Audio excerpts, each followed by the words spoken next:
சிவ திருச்சிற்றம்பலம் தென் கையிலை சைவ சமயம் என்கின்ற சேனலை கண்டு கழியுங்கள். சிவாய நம. சிவாய நம. திருச்சிற்றம்பலம் 382 பாடல்களில் எம்பெருமான் திருநாவுக்கரசர் சுவாமிகளுடைய சரிதம் நிறைவாயிற்று. சாமி அவர்கள் நாவுக்கரசு சுவாமிகள் கைலாயத்துக்கு போகிறாரு. கைலாயத்துக்கு போகும்போது அவர் எப்படி போனார்னா, உடலெல்லாம் தளர்ந்து போச்சு, கை காலெலாம் தவண்டு போச்சு, கைகளில் சதைப்பிண்டங்கள் இல்லை, நெஞ்சாலையும் தலையாலையும் உருண்டு கொண்டு கைலையம்பதியை காண செல்கிறாரு பெருமான், வாகீச பெருமான். அங்கு அதை கண்ட ஒரு முனிவனார், சாமி தான் முனிவர் இடத்துல வந்து, நீங்கள் இங்கே இப்படி போனீங்கன்னா இங்கே நீங்கள் சுவாமி திருவடி அடைய முடியாது, ஏன் இவ்வளோ கஷ்டப்படுறீங்கன்னு சொல்லி அந்த பொய்கையில் மூழ்கி வாங்க அப்படின்னு சொன்னாங்க. உடனே அவர் பொய்கையில் மூழ்கி திருவையாற்றில் சாமி தரிசனம் பண்ணாங்க. அந்த தரிசனம் பண்ணுற நிகழ்ச்சியை தான் இங்கு நம்ம பார்க்க போகிறோம். 383வது பாடலில் இந்த சரிதத்தை தொடர்கின்றோம். அத்துணை அடியவர்களுடைய பொன்னான மலர் பாதங்களையும் அகிலாண்டநாயகி சமேத எம்பெருமாட்டி ஜம்புகேஸ்வர பெருமான் திருவடிகளை வணங்கி கொண்டு, அகிலாண்டேஸ்வரி அம்பாள் திருவடிகளை வணங்கி கொண்டு சரிதத்தை தொடருவோம். இப்படி ஐயர் கோலம் அங்கு அழித்து அடித்தொண்டர். சாமி, என்னுடைய மனம் மகிழ்ந்திட நீங்கள் இப்படி பண்ணதா அப்படின்னு சொல்லி மகிழ்ந்திட வருந்தி மற்ற இங்கு செய்ய வேண்டிய இது அதுவோ, இதான் உங்களுடைய அருளா பெருமானே, நான் வந்து என்னோடய மனசு மகிழணும்னு சொல்லி நீங்கள் இப்படி அடியனை கொண்டு வந்திருக்கீங்களே அப்படின்னு சொல்லி ஒரு பக்கம் ரொம்ப உயர்வான ஒரு விஷயத்தை தாங்கி கொள்ள முடியாத வருத்தத்தை விடுறார். சாமி, இப்படிலாம் இருந்து நான் அடியன் வந்து தாங்கி கொண்டதுக்கு நீங்கள் இப்படி எனக்கு அருள் பண்ணுறீங்களே சாமின்னு வருத்தப்படுறார். மகிழ்ந்தி வருந்தி மற்றுன்னு சொல்கிறார். சாமி வந்து ஐயர் கோலம் அங்கு அழித்து அகன்றிட, சாமி நீ எனக்கு அருள் புரிஞ்சிட்டீங்க, இது எப்படின்னு சொல்கிறது தெரியலன்ட்டு வருந்துவதாகவும் மகிழ்வதாகவும் எம்பெருமான் ஷேக்லார் பெருமான் நமக்கு சொல்கிறார். வையம் என தெளிந்து வையம் உயிந்திட கண்டமை பாடுவார் மகிழ்ந்து. சரி, நம்ம சுவாமியிட திருவடியை பற்றி நினச்சி பாடுன்ட்டு, மாதர் பிறை கன்னி யானை மலையான் மகளோடும் பாடி போதோடு நீர் சுமந்தேத்தி புகுவார் அவர் பின் புகுவேன், யாதும் சுவடு படாமல் ஐயார் அடைகின்ற போது காதன் மடப்பிடியோடும் களிறு வருவன கண்டேன் அப்படின்னு பெருமானுடைய தந்தமிழ் சொல்லால் குலவு திருப்பதிகங்கள் பாடுறார். இப்படி சுவாமியுடைய வருகை இப்படி இருக்குதுன்னு சொல்கிறார். எப்படின்னா, ஒரு ஆண் யானையும் பெண் யானையும் அசைந்து நடந்து வந்தால் எப்படி ஒரு அழகு தோன்றுமோ, அப்படி ஒரு காதல் மகிழ்ச்சியோடு வருமோ, அதே போல் இருப்பதாக கற்பனை பண்ணி பெருமாட்டியுடைய காட்சி காணப்பட்டதை சுவாமி திருவையாறில் பாடுறார். கண்டு தொழுது, அங்கே கைலாயமே வந்துட்டு கண்டு தொழுது வணங்கி கண்ணுதலா தம்மை போற்றி கொண்ட திருத்தாண்டகங்கள் குறுந்தொகை நேரிசை இப்படி பாடுறார். திரு ஐயாறில் அமர்ந்தனர் நாவுக்கு அரசர் அன்று பிரான் திரு ஐயாறு அமர்ந்தனர் எங்கள் நாவுக்கரசர். நீடிய அப்பதியில் நெய்த்தானம். அப்புறம் நல்லா தரிசனம் பண்ணிவிட்டு அங்கே இருந்துகிட்டே இருந்தால் என்ன வருது, நிறைய தொண்டுகள் செய்யணும் இல்லையா, சாமிக்கு தொண்டு தானே பெருசு அவருக்கு பெருமான். ஆமாம், நாவுக்கரசு பெருமான் பாடவும் செய்வார், தொண்டும் செய்வார், பெரியவர். அவரை போன்ற அன்பு யாருக்கு வரும்னு தெரில. நெய்த்தானம் போகிறாங்க, திருமலபாடி போகிறாங்க, திருப்பூந்துருத்தியை பாடுறாரு, செந்தமிழ் மாலை பகர்ந்து பணி செய்து போற்றின்றார். இங்கு புக்கு திரு நடமாளிகை இது இறைஞ்சி தம்பெருமான் திருமன்பு தாழ்ந்து நிறைந்து ஒளியா அன்பு பொங்க. ஒளியா அன்பு, எந்த காலத்திலையும் இறைவன் மீது உள்ள அன்பு வந்து குறையக்கூடாது. தலைகீழாக நின்னாலும் சரி, என்ன நடந்தாலுமே வந்து ஒளியா அன்பு இருக்குன்றான்னு அவர் அந்தளவுக்கு சாமிகிட்ட பட்டுட்டார். இந்த உலகுக்கு காட்டுறார். அன்புனா எப்படி இருக்கணும் அப்படின்றது ஒரு கற்பு நெறி. அந்த கற்பு நெறி வந்து அடியார்களுக்கும் உண்டு. அடியார்களுக்கு கற்பு நெறி இருந்தால் தான் சாமி பக்கத்தில் வச்சுக்குவார். இந்த அடியாராக போய் எப்படி அவர் இப்படின்னு பெற்றானே பெரும்பற்ற பொழிகிறானே பேசாத நாளெல்லாம் பிறவானாடு என்ற போய் வாழணும். அந்த பதிகமே அதுக்கு சான்றாக இருக்கும். திரும்பூர்த்தி அமர்ந்த பெருஞ்சடையானை ஆணையற்று பெரும்புணர்ந்து அருளும் பிரானை பொய்யிலேயே கண்டேன்னு சொல்கிறார். அதனால் இங்கே பொய்யிலியை கண்டேன் திருவடி இருப்போம் நாம் திருவடிக்கில் நாம் என்று குறுந்தொகை பாடுறார். தம்மை அங்குரையும் தன்மை வேண்டி நாம் அடி போற்றுவது இப்படி நல்லா விருத்த பாடல்கள் நிறைய பாடுறாரு. திங்களும் ஞாயிறும் தொய்யும் திருவடமாக்கினார். சாமி சும்மா இல்லை, சாமியோடைய மலபாடியில் தரிசனம் பண்ணார். திருப்பூந்துருத்தி தரிசனம் பண்ண பெருமான். அங்கு திருவையாறில் கைலாய காட்சி கிடச்ச பெருமான். இவர் இந்த இவ்வளோ பேர்களையும் பெற்ற பெருமான் என்ன பண்ணுறாரு? சும்மா இருப்பாரா? அவர் ஏதாவது ஒன்று செய்யணும். சாமிகளுக்கு அடியவர்களுக்கு என்ன பண்ணணும்? அதனால தான் சொல்கிறாரு, திருத்தொண்டு செய்வார் தம்பினார் அருள் பெற்று ஒரு விஷயம் பண்ணுறார். திங்களும் ஞாயிறும் தோயும் திருமணம். இங்கே ஏன் திங்களும் ஞாயிறும் சொல்லப்படுதுன்னா, திங்கள் என்பது இரவில் வருவது, ஞாயிறு என்பது சூரியன். திங்களும் ஞாயிறும் தோயும் திருமணம். அங்கே இரவும் பகலுமே உணவு. அந்த மடத்துக்கு யார் வந்தாலும் அவர்களுக்கு வேண்டிய வசதிகளை செய்து தருவதற்காக தான் திங்களும் ஞாயிறும் தோயும் திருமணம் அங்கே ஒன்று செய்தார் அப்படின்னு சேக்கிழார் ஒரு அருமையாக சொல்கிறார். அப்படி நாவுக்கரசர் வாழ்ந்திருக்கிறார். அவரை போல ஒரு பெருந்தகையார் உலகத்தில் தேடினாலும் கிடைக்காது, ஈரேழு உலகத்தில் தேடினாலும் கிடைக்காது. அதனால தான் வாக்கின் மன்னவனார் வாகீசனார். பல்வகை தாண்டகத்தோடும் பரவும் தனித்தாண்டகமும் அல்லல் அறுப்பவர் தானத்து அடைவு திருத்தாண்டகமும் செல்கதி காட்டிட போற்றும் திரு அங்கமாலை முட்டிட்டோம். இப்போ நம்ம வாழ்வில் ஒரு நல்ல கதி அடையணும்னா அதில் அங்கமாலை பாடணும். தலையே நீ வணங்காய் தலை மாலை தலை கணிந்து 390வது பாடலில் சொல்கிறார். தலை மாலை தலை கணிந்து தலையாலே பழி தேரும் தலைவனை தலையே நீ வணங்காய். அந்த அந்தி சந்திப்புன்றது காலையில் வணங்குறது இறைவனை, மதியம் வணங்குறது, இரவு வணங்குறது. இப்படி வணங்குறவங்க சிவத்தொண்டு காலானவர்கள். அவங்க தான் பார்த்திங்கன்னா அந்த தலையே நீ வணங்காய். இறைவனை இறைவன் நினைவாகவே தலையில் ஒரு மாலைகளை சூடிக்கொள்வது அங்கமாலை. அதாவது தலைமாலை தலைக்கணும் தலையாலே பழி தேரும் தலைவனை.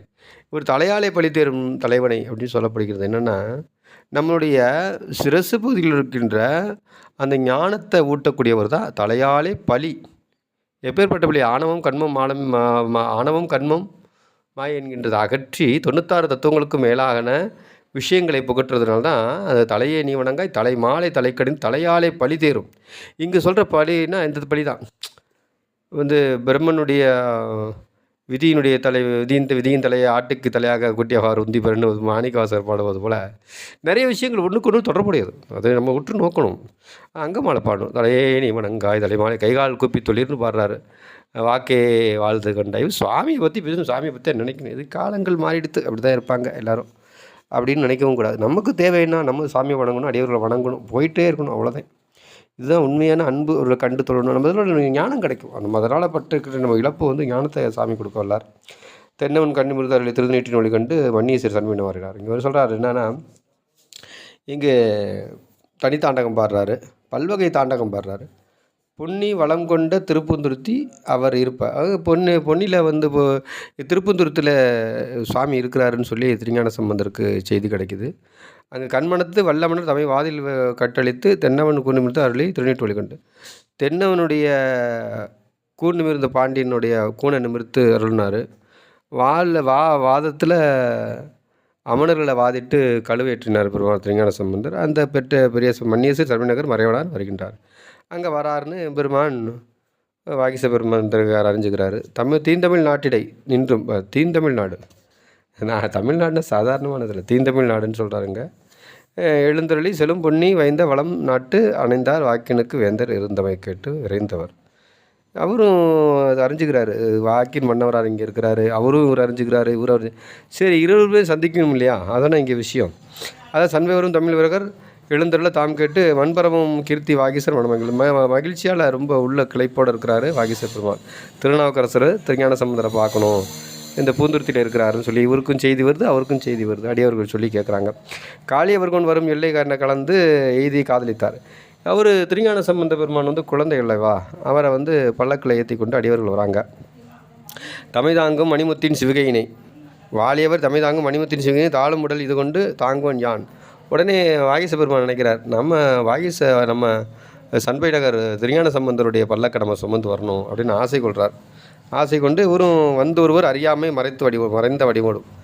அது அடியார் வேடத்தில் இருந்தாலும் கூட மறைந்த வடிவோடுன்னு சொல்கிறார். மறைந்த யாருக்கும் கண்ணுக்கு படாமல் அடியாரோட அடியாராக சேர்ந்து, அது எவ்வளோ பெரிய கருணை வேணும். பெரிய மாபெரும் அடியாரோட அடியாராக சேர்ந்து வாழ்கிறது பெரிய விஷயம்.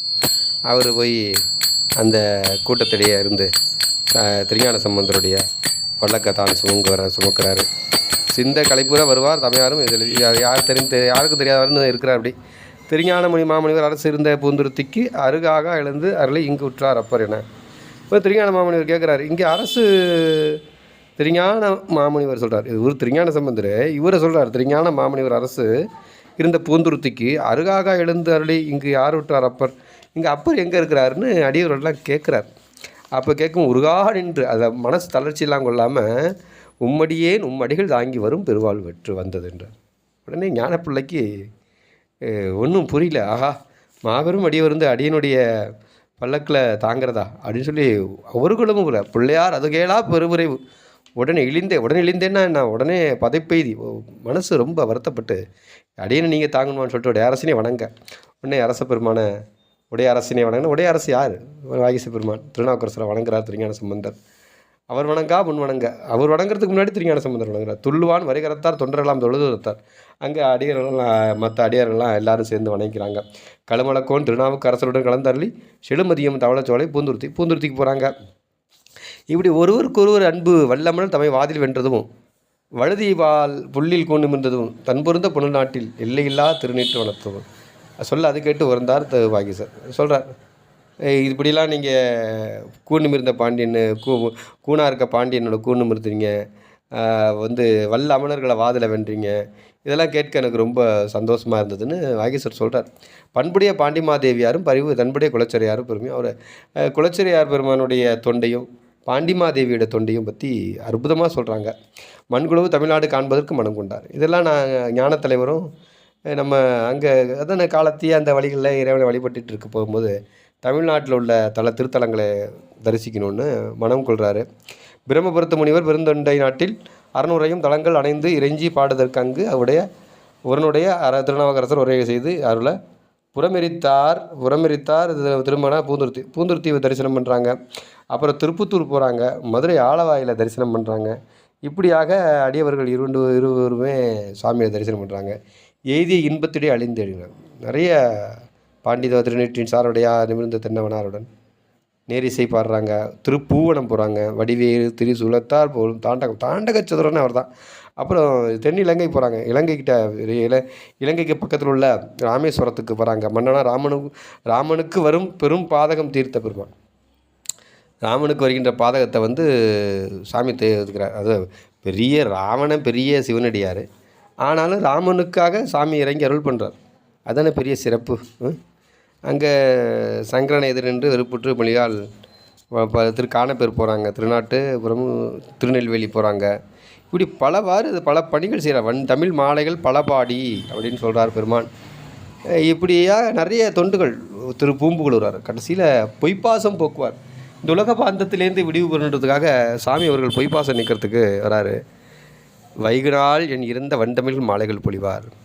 இங்கு பூம்புகழூர் திருவாரூர் மாவட்டம் தாண்டி இருக்குது. அங்கே அம்பாள் கருந்தாள் குழி அம்பாள் சமேத எம்பெருமான் அக்னிபுரீஸ்வர பெருமான் சாமியோட நாமம். இந்த இடத்துல செங்கல் பொன்னானது எம்பெருமான் சுந்தரமூர்த்தி சாமிகளுக்கு. இந்த பதியில் பார்த்திங்கன்னா எம்பெருமான் வாகீசருக்கு முக்தி தலம். ஆறுயிரின் திருவிருத்தம் தம் தசபுராண அடைவு நிறைய பதிகம் பாடுறாரு. இப்படி இருக்கின்ற அந்த பூம்புகழூர் வந்த பொழுதில் செம்பொடும் நவமணியும் அங்கே கிடக்குது. அப்போ தொண்டு செய்யும்போது இந்த அலக்காலை வச்சு தொண்டு செய்யும்போது நவமணிலாம் கீழே தள்ளி விடுறார். நவமணிகள் நவரத்னங்களை யாராவது தள்ளுவாங்களா? தள்ளி விடுறார். அதுமாரி பற்று இல்லாதவர். சுவாமியோட அன்பு தான் அவருக்கு தேவை. சுவாமிகிட்ட தான் இருக்கணும் அப்படின்ற ஒரு எண்ணங்களில் அலாதி இன்ப கற்பக பூந்தடிவும் காமறு சரிகை செய்ய உற்பல வெண்மகிழ்வர்கள் வண்டனையோடும் கைப்பொய்யா பொற்புறும் அக்கையினை வெளிவர கயல் கண்புடை அற்புத பொன் கொடி நுடங்கி ஆடுவார். அவர் இறைவன் மீது அலாவி அன்பத்தில் நடனம் ஆடுறார், ஒரு ஆனந்தத்தில். ஆனால் இதை அவர் மெய்மறந்து இறைவன் மேலே இருக்க பற்றுதில்லை. இந்த ஆடுவார் பாடுவார் அலமாரி மொழி பொழிவார். அதில் அந்த அரம்பியர்கள்லாம் என்ன பண்ணுறாங்கன்னா இவரோட சேர்ந்து இவரை தழுவுறதும் அங்கு தள்ளுவதும் இங்கு தள்ளுவதும் இருக்காரு. இதில் என்ன பண்ணாலும் அவருக்கு எந்த விதமான நாட்டமும் எந்த விதமான எண்ணமும் இல்லாமல் சிவன்ப பேரின்பத்தில் திளைத்து அப்படியே உருகி மனம் நிற்கிறார். இதை கண்டு அரம்பியர்கள்லாம் ரொம்ப அஞ்சு ஆகா இவர் பெரிய மாமுனிவர், தவத்து மேலோர், மெய்த்தன்மை உணர்வுடைய விழுத்தவத்து மேலோர் அப்படின்னு சித்தநிலை தெரியாது செய்வனிகள் தலை நின்றார். இந்த மாயபவ தொடக்க இருவினைகள் தம்மை நோக்கி இருவினையும் அறுத்துட்டார்.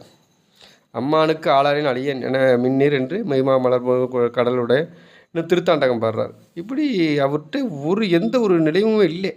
இந்நிலைமை உலகியலும் ஈதறிந்து இயல்புற்று மன்னிய அன்புரு பக்தி வடிவு ஆகிய ஆளவாகி. பக்தி வடிவான இறைவனோட அன்பு வந்துச்சுன்னா எதுவுமே பொருட்டு கிடையாது. என்ன நடந்தாலுமே அந்த நோக்கம்லாம் இறைவனிடத்தில் இருக்கணும். அப்படி தான் வாழணும். உடனே மன்னிய அந்த கரணம் மறுவுதலை பாட்டினால் பாடுறார். தமியனை புகழூரா என்னை இனி சேவடிக்கில் இருத்திடும் என்று எழுகின்றார். சாமி நான் வாழ்ந்த வரைக்கும் போதும், உன்னுடைய திருவடிக்கு வேணும்னு சொல்லி பன்முதலாம் உலகேத்த மண்ணு திருத்தாண்டம் புண்ணியா உன்னடிக்கே போட்டுகின்றேன்னு பாடுறார். எண்ணுகேன் என் சொல்லி எண்ணுகேனோ எம்பெருமான் திருவடியே எண்ணி நல்லால் அப்படின்னு பாடி இறைவனுடைய திருவடியை சேர்றார். அவருடைய முக்தி தலமான திருப்புகளுடைய திருவுருளால் சித்திரை சதயமாம் திருநாளில் சாமியுடைய திருவடிக்கு ஆளானார். இதே பெருமான் சேக்கிலார் பெருமான் அருமையாக உரைக்கின்றார். வருகின்ற நாட்களில் குலச்சிறையார் நாயனாருடைய சரித்திரத்தை சிந்திப்போம். எல்லாம் வல்ல மற்றவர்களை சமேத தாய்மானவருடைய பொருட்கள் பொன்னான மலர் பாதங்களையும் எம்பெருமான் வாகீச பெருந்தகையார் பெருமானுடைய திருவடியும் வணங்கி கொண்டு இச்சரித்தினை முடித்து கொண்டு வரும் நாட்களில் குலச்சிராய நாயனார் சரித்திரத்தை சிந்திப்போமாக. திருச்சிற்றம்பலம், திருச்சிற்றம்பலம், தில்லையம்பலம்.